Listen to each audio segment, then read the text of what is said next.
നമസ്കാരം, ഏവർക്കും post market റിപ്പോർട്ട്സുകളിലേക്ക് സ്വാഗതം. ഇന്ന് ഓഗസ്റ്റ് 14. അങ്ങനെ ഇന്നും ഇന്ത്യൻ മാർക്കറ്റിൽ ഏകദേശം രണ്ടാഴ്ചയായിട്ട് നീണ്ടുനിന്ന കൺസോളിഡേഷൻ തുടരുന്ന കാഴ്ചയാണ് കാണുവാനായിട്ടും സാധിക്കുക. എങ്കിലും ഇന്നത്തെ ക്ലോസിംഗ് ലെവലിൽ വെച്ച് നോക്കുമ്പോൾ വീക്ക്ലി ബേസിസിൽ തിങ്കളാഴ്ചത്തെ ഓപ്പണിംഗ് ലെവലിൽ നിന്നും നിഫ്റ്റിയിൽ നിന്നും ഏകദേശം 220 പോയിന്റുകൾ ചോർന്നു പോവുകയും ചെയ്തു. കൂടാതെ ഈ കലണ്ടർ മാസം മാത്രമല്ല, കഴിഞ്ഞ മാസം 30-ാം തീയതിക്ക് ശേഷം ഇന്ന് ആദ്യമായിട്ട് നിഫ്റ്റിക്ക് 24,300 എന്ന ലെവൽ ഡൗൺ സൈഡിലേക്ക് ബ്രേക്ക് ചെയ്യേണ്ടതായിട്ട് വരികയും ചെയ്തു. എങ്കിലും തുടർച്ചയായി രണ്ടാമത്തെ ട്രേഡിംഗ് സെഷനിലും ഇന്നും 24,350 എന്ന ലെവലിന് മുകളിലായിട്ട് നിഫ്റ്റിക്ക് ക്ലോസിംഗും രേഖപ്പെടുത്തുവാനായി. എന്തെല്ലാം കാരണങ്ങൾ കൊണ്ടാണ് ഇന്നും മാർക്കറ്റിൽ അതിശക്തമായ കൺസോളിഡേഷൻ തുടരുവാൻ ഇടയാക്കിയതെന്ന് വിശദമായി തന്നെ നമുക്ക് ഈ വീഡിയോയിൽ പരിശോധിക്കുകയും ചെയ്യാം. ബോർഡർ മാർക്കറ്റ്സിൽ ഉൾപ്പെടെ ബെഞ്ച് മാർക്ക് ഇൻഡസ്ട്രീസുകളിലും ഇന്ന് സ്ലൈറ്റ്ലി നെഗറ്റീവായിട്ടുള്ള ഒരു ഓപ്പണിംഗ് ആയിരുന്നു ലഭ്യമായിരുന്നതും. മാത്രമല്ല നിഫ്റ്റി ഇന്നത്തെ മാർക്കറ്റിന്റെ ഭൂരിഭാഗം സമയത്തും 24,300, 24,350 എന്നീ ലെവലുകൾക്കിടയിൽ നിന്നുകൊണ്ട് റേഞ്ച് ബൗണ്ടോട് കൂടിയിട്ടുള്ള ട്രേഡിംഗ് ആയിരുന്നു കാഴ്ചവെച്ചിരുന്നതും. പിന്നീട് ഉച്ചതിരിഞ്ഞ് 2 മണിയോടുകൂടി ശക്തമായ ഒരു കുതിപ്പ് മാർക്കറ്റിൽ അനുഭവപ്പെട്ടെങ്കിൽ കൂടിയിട്ടും ആ നേട്ടം അധികം സമയത്തേക്ക് നിലനിർത്തുവാനുമായില്ല. തുടർന്ന് 29 പോയിന്റുകളുടെ നഷ്ടത്തോടുകൂടി നിഫ്റ്റിക്ക് ട്രേഡിംഗ് അവസാനിപ്പിക്കേണ്ടി വന്നപ്പോൾ സെൻസെക്സിന് 70 പോയിന്റുകളുടെ നേരിയ നഷ്ടത്തോടുകൂടിയും ബാങ്ക് നിഫ്റ്റിക്ക് 144 പോയിന്റുകളുടെ അഥവാ 4% ഇടിവും നേരിടേണ്ടതായിട്ട് വന്നു. എന്നാൽ ബോർഡർ മാർക്കറ്റ്സുകൾക്ക് ഇന്ന് ശക്തമായ ഇടിവും നേരിട്ടു. നിഫ്റ്റി സ്മോൾ ക്യാപ്പിന് 0.25%, മിഡ് ക്യാപ്പിന് 0.5%-ലേറെയും ഇടിവ് നേരിടുകയും ചെയ്തു. NSEയുടെ അഡ്വാൻസ് ഡിക്ലൈൻ റേഷ്യോയിലും ആകെ 1,330 സ്റ്റോക്കുകൾക്ക് മാത്രമേ നേട്ടത്തോടുകൂടി ട്രേഡിംഗ് അവസാനിപ്പിക്കുവാനായുള്ളൂ. അതേസമയം 1,706 സ്റ്റോക്കുകൾക്ക് നഷ്ടത്തോടുകൂടിയും ട്രേഡിംഗ് അവസാനിപ്പിക്കേണ്ടതായിട്ട് വന്നു. Apollo Hospital, Bharti Airtel, Adani Enterprises, Adani Ports, Wipro തുടങ്ങിയ സ്റ്റോക്കുകൾക്ക് ഇന്ന് നിഫ്റ്റി 50-യിലെ ടോപ്പ് ഗെയിനേഴ്സ് ആയിട്ട് മാറുവാനായപ്പോൾ TMPV, Jio Financial, ONGC, Asian Paints, SBI തുടങ്ങിയ സ്റ്റോക്കുകൾക്ക് ഇന്ന് നിഫ്റ്റിയിലെ ടോപ്പ് ലൂസേഴ്സ് ആയിട്ട് മാറേണ്ടതായിട്ടും വന്നു. സെക്ടർ വൈസ് നോക്കുമ്പോൾ ഏതാനും ദിവസങ്ങളായിട്ട് തരക്കേടില്ലാത്ത പ്രകടനം കാഴ്ചവെച്ച നിഫ്റ്റി ITക്ക് ഇന്ന് 0.33% ഇടിവോടുകൂടി ട്രേഡിംഗ് അവസാനിപ്പിക്കേണ്ടതായിട്ട് വന്നപ്പോൾ banks, finance, automobiles, health care, metal and mining, oil and gas, capital goods, power, FMCG, chemicals, insurance, real estate തുടങ്ങിയ മേഖലകൾക്കും ഇന്ന് നഷ്ടം നേരിട്ടു. എന്നാൽ അതേസമയം ഇന്ന് വളരെ അപൂർവം മേഖലകൾക്ക് മാത്രമേ നേട്ടത്തോടുകൂടി ട്രേഡിംഗ് അവസാനിപ്പിക്കുവാനായുള്ളൂ. Telecom, infrastructure, aviation, diamond and jewellery, textiles തുടങ്ങിയ മേഖലകൾക്കാണ് ഇന്ന് നേട്ടത്തോടുകൂടി ട്രേഡിംഗ് അവസാനിപ്പിക്കുവാനുമായത്.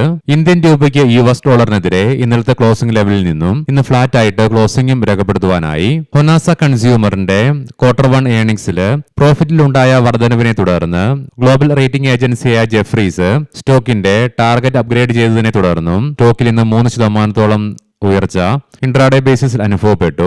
Q1 ഏർണിംഗ്സിൽ കമ്പനിയുടെ നെറ്റ് പ്രോഫിറ്റിൽ 80% ഇടിവ് രേഖപ്പെടുത്തിയതിനെ തുടർന്ന് ടാറ്റ മോട്ടോഴ്സ് പാസഞ്ചർ വെഹിക്കിൾസിന്റെ സ്റ്റോക്കിൽ ഇന്ന് 4% ഇടിവും ഇൻട്രാഡേ ബേസിസിൽ അനുഭവപ്പെടുകയും ചെയ്തു. അതേസമയം Q1 ഏർണിംഗ്സിൽ കമ്പനിയുടെ നെറ്റ് പ്രോഫിറ്റിൽ 144% വർധനവ് ഇയർ ഓൺ ഇയർ ബേസിസിൽ രേഖപ്പെടുത്തിയതിനെ തുടർന്ന് അപ്പെക്സ് ഫ്രോസൺ ഫുഡ്സിന്റെ സ്റ്റോക്കിൽ ഇന്ന് 20% അപ്പർ സർക്യൂട്ടും പ്രകടമായിരുന്നു.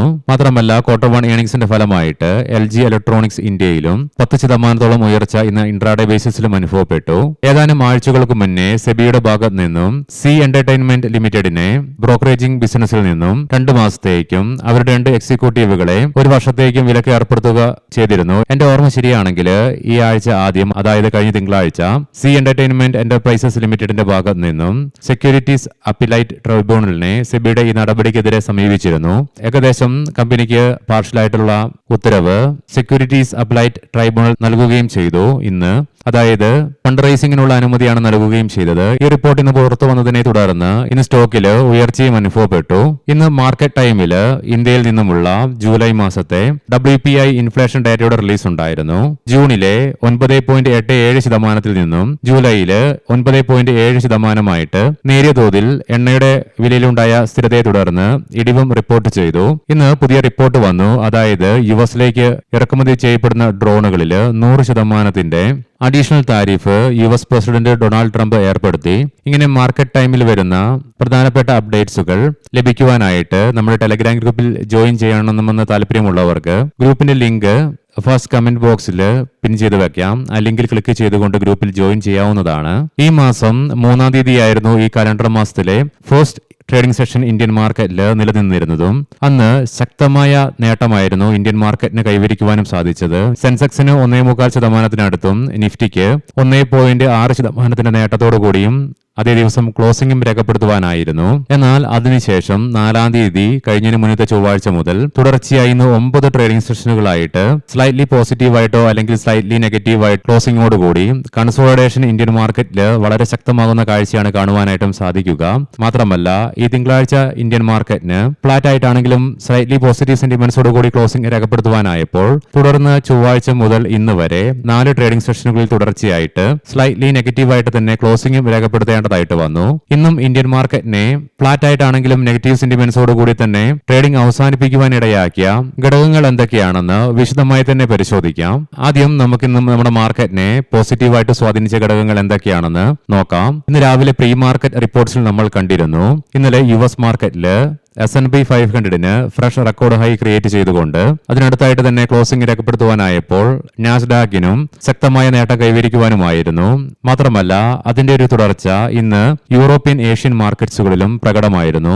ഇതിനെ തുടർന്ന് ഇന്ന് പോസിറ്റീവായിട്ടുള്ള ഗ്ലോബൽ ക്യൂസും ഒരു ഘട്ടത്തിലെ ഇന്ന് ഇന്ത്യൻ രൂപയ്ക്ക് US ഡോളറിനെതിരെ നേരിയ നേട്ടം കൈവരിക്കുവാനായെങ്കിൽ കൂടിയിട്ടും ശക്തമായിട്ടുള്ള ഫൈറ്റിംഗിന് ശേഷം ഈവൻ ഇന്ന് എണ്ണയുടെ വിലയിൽ നേരെ ഉയർച്ച രേഖപ്പെടുത്തിയെങ്കിൽ കൂടിയിട്ടും US ഡോളറിനെതിരെ നേട്ടങ്ങളൊന്നും കൈവരിക്കുവാൻ സാധിച്ചില്ലെങ്കിൽ കൂടിയിട്ടും ഇന്നത്തെ ക്ലോസിംഗ് ലെവലിൽ നിന്ന് ഫ്ലാറ്റ് ആയിട്ട് ഇന്നും ക്ലോസിംഗ് രേഖപ്പെടുത്തുവാനായതും കൂടാതെ ഈ ആഴ്ചയിൽ കഴിഞ്ഞ തിങ്കളാഴ്ച ഇന്ത്യ വിക്സിൽ നേരെ ഉയർച്ച രേഖപ്പെടുത്തിയെങ്കിൽ കൂടിയിട്ടും തുടർന്ന് ചൊവ്വ, ബുധൻ, വ്യാഴം, ഇന്ന് വെള്ളി ഉൾപ്പെടെ ഇന്ത്യ വിക്സിൽ ഇടിവ് തുടർന്നുകൊണ്ട് തന്നെ ഇരുന്നു. ഇന്നും 1% ഇടിവോട് കൂടിയിട്ടാണ് ഇന്ത്യ വിക്സ് ക്ലോസിംഗും രേഖപ്പെടുത്തിയത്. മാത്രമല്ല ഇന്ന് ഒരു ഘട്ടത്തിൽ പോലും 11.56 എന്ന ലെവലിന് മുകളിലേക്ക് ഇന്ത്യ വിക്സ് ഉയർന്നതുമില്ല. കൂടാതെ ഈ ഒരാഴ്ച കൊണ്ട് ഏകദേശം 9% ഇടിവാണ് 4 ട്രേഡിംഗ് സെഷനുകൾ കൊണ്ട് ഇന്ത്യ വിക്സിൽ അനുഭവപ്പെട്ടതും. അതുകൊണ്ട് തന്നെ ഇന്ന് ഇന്ത്യ വിക്സിൽ തുടർന്ന ഇടിവും മാർക്കറ്റിനെ പോസിറ്റീവായിട്ട് സ്വാധീനിച്ചപ്പോൾ എണ്ണയുടെ വില ഇന്നലെയും ഇന്ന് രാവിലെയും നേരിയ തോതിൽ സ്റ്റേബിൾ ആയിട്ട് നിലകൊണ്ടിരുന്നെങ്കിൽ കൂടിയിട്ടും ഇന്ന് വീണ്ടും നേരിയ ഉയർച്ചയാണ് എണ്ണയുടെ വിലയിൽ അനുഭവപ്പെടുന്നതും. ഇതിലേക്ക് പ്രധാനമായും നയിച്ച ഘടകങ്ങളിലൊന്ന് അനിശ്ചിതകാലത്തേക്ക് നേവൽ ബ്ലോക്കേഡ് പരിഗണിച്ച് അമേരിക്ക ടെഹ്റാനെ ഒറ്റപ്പെടുത്തുമെന്നുള്ള ഒരു ഭീതി നിലവിൽ ഗ്ലോബൽ മാർക്കറ്റിൽ നിലനിൽക്കുന്നുമുണ്ട്. അത് ഇന്ന് രാവിലത്തെ പ്രീ മാർക്കറ്റ് റിപ്പോർട്ട്സിൽ US ട്രഷറി സെക്രട്ടറി സ്കോട്ട് ബെൻസിന്റെ പ്രസ്താവനയിൽ നമ്മൾക്ക് സൂചന നൽകുകയും ചെയ്തിരുന്നു.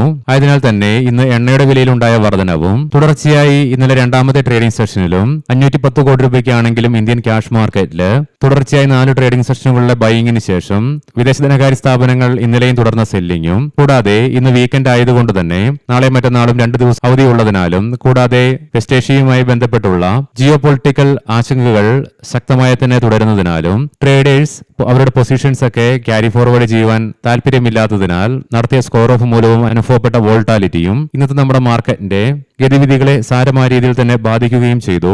ഈ പറഞ്ഞ ഘടകങ്ങളുടെയൊക്കെ സമ്മിശ്രമായിട്ടുള്ള പ്രകടനം കൊണ്ട് തന്നെയാണ് ഇന്നും ഇന്ത്യൻ മാർക്കറ്റിൽ കൺസോളിഡേഷൻ തുടർന്നതും.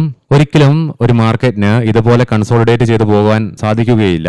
തുടർച്ചയായി ഈ 2 ആഴ്ചകളിലെ കൺസോളിഡേഷൻ നിക്ഷേപകരെ സംബന്ധിച്ചിടത്തോളം നിരാശജനകമാണെങ്കിലും ട്രേഡേഴ്സിനെ സംബന്ധിച്ചിടത്തോളം എസ്പെഷ്യലി ഓപ്ഷൻസിലൊക്കെ ട്രേഡ് ചെയ്യുന്ന ന്യൂട്രലായിട്ടുള്ള ട്രേഡേഴ്സിനെ സംബന്ധിച്ചിടത്തോളം ഒത്തിരിയേറെ കാലങ്ങൾക്ക് ശേഷം അവർക്ക് ലഭിച്ച മികച്ച ഒരു അവസരമായിരുന്നു താനും ഇത്. എന്നാൽ നിക്ഷേപകരെ സംബന്ധിച്ചിടത്തോളം വളരെ നിരാശജനകമായിരുന്നു. ഏകദേശം ഈ മാസം 3-ാം തീയതിക്ക് ശേഷം ഇങ്ങോട്ട് ദിനം പ്രതി ഹെവി വെയ്റ്റ് സ്റ്റോക്കുകൾ ഉൾപ്പെടെ എല്ലാത്തിലും തന്നെ ഇടിവും വളരെ പ്രകടമായിരുന്നു. അതുകൊണ്ട് തന്നെ മാർക്കറ്റിന് ഒരിക്കലും ഒരു പരിധിയിൽ കൂടുതൽ കൺസോളിഡേറ്റ് ചെയ്ത് നിൽക്കുവാനാവുകയില്ല. ഒന്നെങ്കിൽ അപ്പർ സൈഡിലേക്കോ അല്ലെങ്കിൽ ഡൗൺ സൈഡിലേക്കോ ഒരു മൂവ് നടത്തിയേ പറ്റുകയുള്ളൂ. എത്രത്തോളം കൺസോളിഡേഷൻ തുടരുന്നുവോ അടുത്ത ഒരു മൂവ് മാർക്കറ്റിൽ വരുമ്പോൾ അത് അതിശക്തമായിരിക്കുകയും ചെയ്യും. അതൊരു പക്ഷേ ഡൗൺ സൈഡിലേക്കോ അല്ലെങ്കിൽ അപ്പർ സൈഡിലേക്കോ ഏത് സൈഡിലേക്കാണെന്നുള്ള കാര്യത്തിൽ മാത്രമേ സംശയം നിലനിൽക്കുന്നതുമുള്ളൂ. അതിനു വേണ്ടിയിട്ട് മാർക്കറ്റിൽ ഒരു ട്രിഗർ അത്യാവശ്യമാണ് താനും. ആ ട്രിഗർ മാർക്കറ്റിൽ സംഭവിക്കുകയാണെങ്കിൽ എതിർപക്ഷത്ത് നിൽക്കുന്നവർക്ക് ഹെവി ആയിട്ട് തന്നെ ബ്ലീഡ് ചെയ്യേണ്ടതായിട്ടും വരും. ഇനി ഗ്ലോബൽ മാർക്കറ്റിലേക്ക് വന്നു കഴിയുമ്പോൾ യുഎസിലെ ഡോ ജോൺസ് ഫ്യൂച്ചർ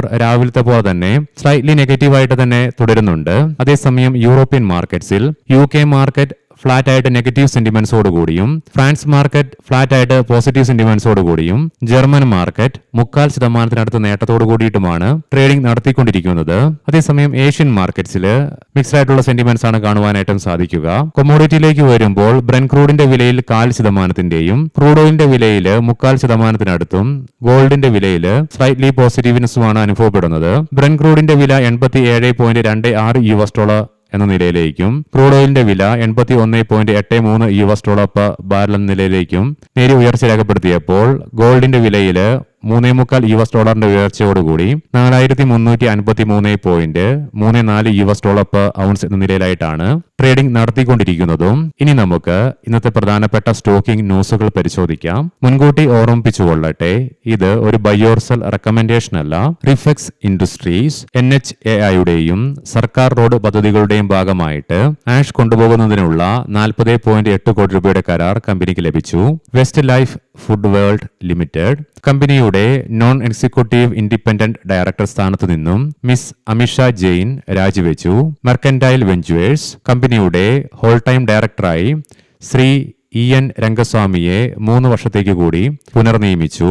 ജിഫ്റ്റർ കസ്റ്റമേഴ്സ് ഇടപാടിലും ഗിഫ്റ്റ് വൗച്ചറുകൾ, കൂപ്പണുകൾ എന്നിവയുടെ പുനർവിൽപ്പനയ്ക്കുമായിട്ട് പഞ്ചാബ് നാഷണൽ ബാങ്കുമായിട്ട് ഇന്ന് കമ്പനി ഒരു സർവീസ് കരാറിൽ ഒപ്പുവെച്ചു. Tiger logistics India air chartered വിമാനങ്ങൾ വഴി 310 മെട്രിക് ടൺ ചരക്ക് കൊണ്ടുപോകുന്നതിനുള്ള ഏകദേശം 8.8 കോടി രൂപയുടെ കരാർ കമ്പനിക്ക് ലഭിച്ചു. ട്രാൻസ്ഫോമേഴ്സ് ആൻഡ് റെക്ടിഫയേഴ്സ് ഇന്ത്യ 100 കോടി രൂപയ്ക്കും 500 കോടി രൂപയ്ക്കും ഇടയിൽ മൂല്യം വരുന്ന പുതിയൊരു പ്രോജക്ട് കമ്പനിക്ക് ലഭിച്ചു. ആൽക്കം ലബോറട്ടറീസ് പറയാൻ പോകുന്ന റിസൾട്ടുകളൊക്കെ Q1 ഇയർ ഓൺ ഇയർ ബേസിസിലാണ്. കമ്പനിയുടെ നെറ്റ് പ്രോഫിറ്റില് 21.7% ഇടിവ് രേഖപ്പെടുത്തിയപ്പോൾ റവന്യൂവില് 10.9% വർധനവും രേഖപ്പെടുത്തി.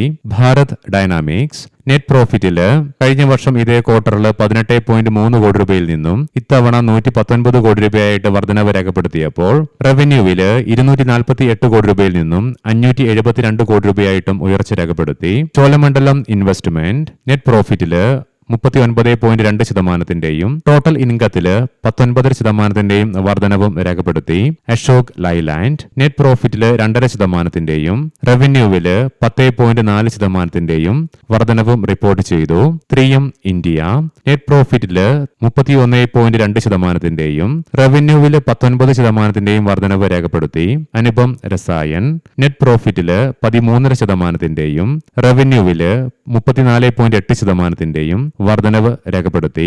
ഏവർക്കും മുൻകൂട്ടിയുള്ള സ്വാതന്ത്ര്യദിന ആശംസകൾ നേരുന്നു.